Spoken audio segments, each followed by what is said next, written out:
نحمدہ و نصلی علی رسولہ الکریم۔ میرے محترم بھائیوں اور دوستو، اگر ایک آدمی وطروں کی تیسری رکعت میں سورہ فاتحہ کے بعد سورت مکمل کرنے کے بعد رکوع میں چلا گیا، دعائے قنوت پڑھنا بھول گیا، تو اس کو سجدہ سہو واجب ہو جائے گا۔ اگر ایک آدمی وطروں کی تیسری رکعت میں دعائے قنوت کی جگہ سبحانک اللہم پڑھ گیا، اب اس کو یاد آیا کہ میں نے تو دعائے قنوت پڑھنی تھی، اب یہ سبحانک اللہم کو چھوڑ کے دعائے قنوت شروع کر دیتا ہے، تو اس کو سجدہ سہو واجب نہیں ہوگا۔ اب اسی طرح اگر ایک آدمی وطروں کی پہلی یا دوسری رکعت میں دعائے قنوت پڑھ گیا، بھولے سے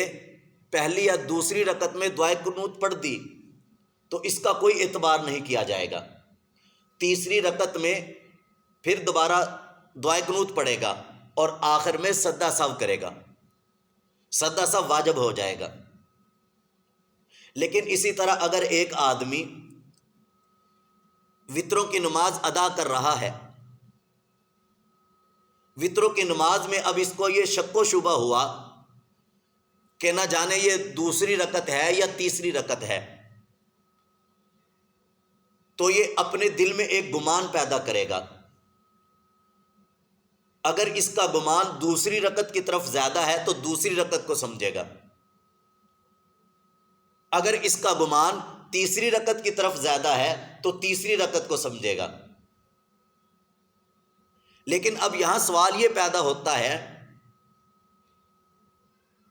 کہ اگر گمان کسی بھی بات کی طرف زیادہ نہ ہو، برابر کا گمان ہو،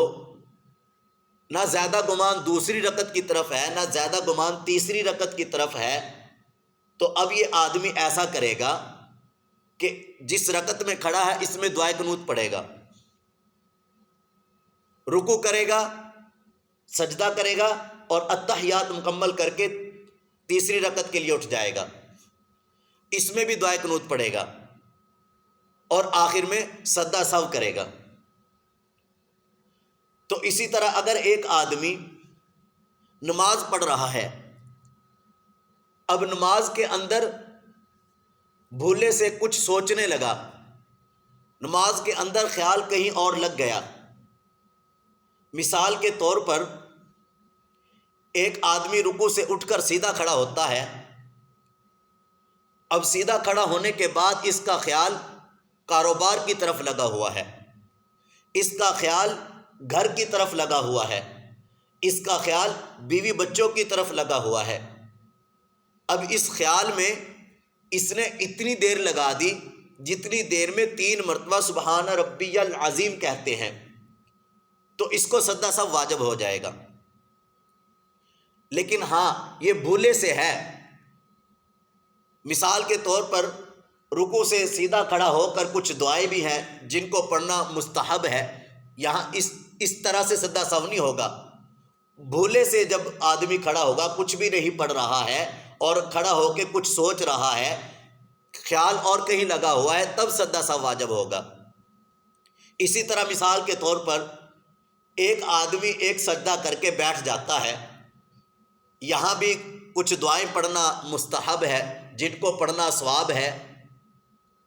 یہاں تو سجدہ سہو واجب نہیں ہوگا، لیکن اس صورت میں سجدہ سہو واجب ہوگا جب آدمی ایک سجدہ کر کے سیدھا بیٹھ گیا اور خیال اور کہیں لگا ہوا ہے، کاروبار کی طرف لگا ہوا ہے، نہ یہ یہاں کوئی دعائیں پڑھ رہا ہے، صرف کچھ سوچ رہا ہے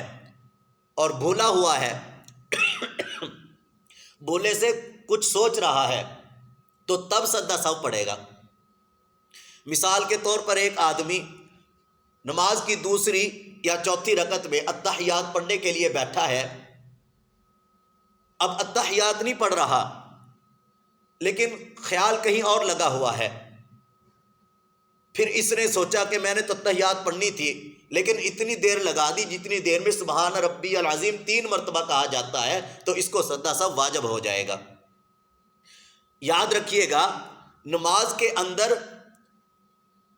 جب بھی آدمی بھولے سے کسی عمل کے کرنے میں یا کچھ سوچنے میں اتنی دیر لگا دے جتنی دیر میں 3 مرتبہ سبحان ربی العظیم کہا جاتا ہے، تو نماز کے اندر سجدہ سا واجب ہو جائے گا۔